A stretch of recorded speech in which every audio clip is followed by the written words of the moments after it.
Okay, so dying is not fun. But you know what's even less fun? Finding myself in the ancient Greeks' underworld. Yes, that underworld. That place where rivers burn like fire. A three-headed dog ensures you stay there forever, and your soul gets judged by three very mean dead kings. Well, congratulations to me, because part of my exploration of the afterlife means visiting every insane level of this underworld. And you won't believe what I found in level 6. Keep watching to the end to find out. First, I need to tell you that in ancient Greece, the way you die actually determines who shows up to collect your soul. If you die peacefully from old age or natural causes, your soul gets gently drawn from your body by Thanatos, the god of death. But if you die violently, maybe in a battle, accident, or ravaging disease, your soul gets ripped from your body by female death spirits called the Kyries. These spirits have fangs and talons and wear dresses soaked in blood. Imagine them just ripping your soul out of your body like someone tearing open a bag of chips from the wrong end, except it's way more painful and there's a lot of screaming involved. Now, after the Kyries are done with you, you get to meet Hermes. He's the messenger god and guide of souls. He's the one who leads you to one of the rivers of the underworld. Now, the underworld has 5 rivers, and each one serves a purpose. There's the River Styx, the river of hatred. This river wraps around the underworld 9 times. Greek gods swear their most serious oaths on this river, and if they break those oaths, they face severe punishment. The gods also fear the Styx because its water can dissolve almost anything. Remember the Greek warrior Achilles? His mother had to dip him in the River Styx as a baby to make him invincible. It worked perfectly, except for one problem. She had to hold him by his heel to dip him in, so that one spot never touched the water. That heel became Achilles' only weak spot, and eventually someone shot an arrow right into it and killed him. So whenever you hear someone use the term Achilles' heel to mean a weak spot, now you know where it came from. The second river is Phlegathon. It is the river of fire, not metaphorical fire, actual fire. It has flames instead of water. This river leads directly to a place called Tartarus, which I will talk about later. Sometimes people getting punished are thrown into this river of fire, just to make sure their eternal punishment comes with a side of actual burning. Next is the Cocytus River. It's known as the River of Lamentation, which, you guessed right, is made from the tears of people being tortured. Yeah, very, very uplifting. The fourth river is called Elysium, the river of forgetfulness. If you drink from this river, you forget everything: your name, your family, every memory you ever had. This river is necessary for reincarnated souls because they have to forget their old life before getting a new one. Anyways, the river Hermes takes me to is the fifth one, the river Akron, also called the River of Woe. Very comforting name, by the way. And standing there with a boat is this old, grumpy man named Charon. Charon says one word, Abel, which is ancient Greek for pay up or get lost. See, when Greeks buried people, they put a coin in the dead person's mouth. This is payment for Charon to ferry you across the river. And if you don't have the coin, you're stuck on the shore for 100 years. 100 years of just standing there watching other dead people get ferried across while you wait like you're in the world's worst customer service line. However, if you have it, Charon puts you on the boat and rows you to the gates of the underworld, where your actual terror begins. Now, if you're enjoying this journey through death so far, like this video and subscribe to my channel, because what's waiting at this gate is way crazier than those violent death spirits and the 5 rivers combined.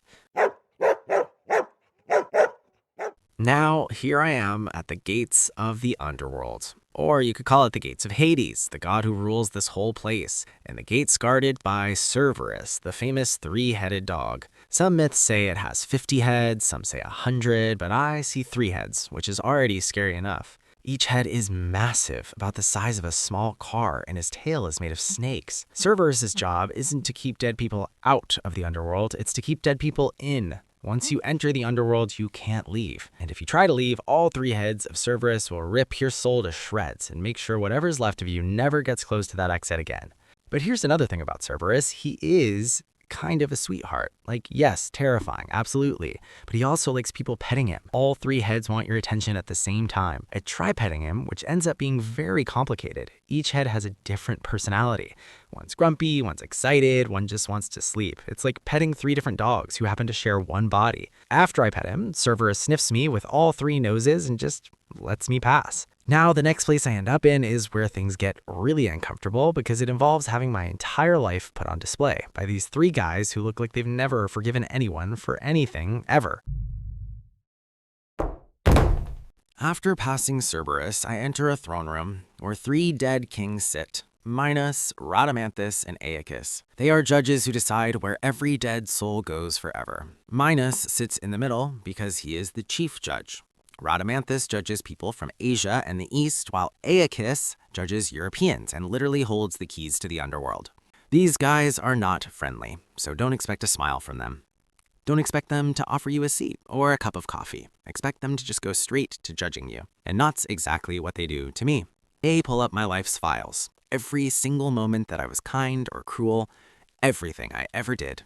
Now, these kings have three options for where to send souls. They are Elysium, Asphodel Meadows, or Tartarus. Let me tell you about these three places, because what exists in each one will completely change how you think about death, life, and everything in between.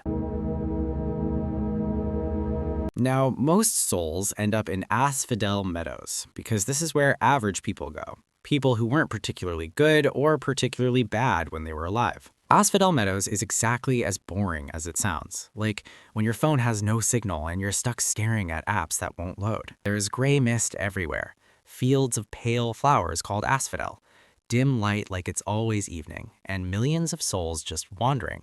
These souls aren't really people anymore. They're now shadows who have lost their memories. They have no emotions, no joy, no sadness. A Greek poet named Homer once wrote that when Achilles died and ended up in Asphodel Meadows, he said he'd rather be alive as the poorest slave on earth than be one of the souls here. Now, walking through Asphodel, I understand him very well. Asphodel isn't punishment, but it isn't reward either. It's just nothing. The next level I'll talk about is the complete opposite of Asphodel, a place so perfect it feels almost painful to witness. Some souls find themselves in paradise, and in the Greek underworld, this place is called Elysium. It's exactly what you'd imagine paradise to be: eternal sunshine, perfect weather, and gentle breezes. Here, you will find people feasting, competing in games, and hunting for fun. Only heroes get to Elysium. Demigods, warriors who died gloriously, and people personally favored by the gods. Basically, all the greatest humans in history. If you wanted their autographs, you'd get tired before you even finished the first row. There is also a place called the Isles of the Blessed, an even better paradise beyond Elysium. But you have to earn your place in the Isles.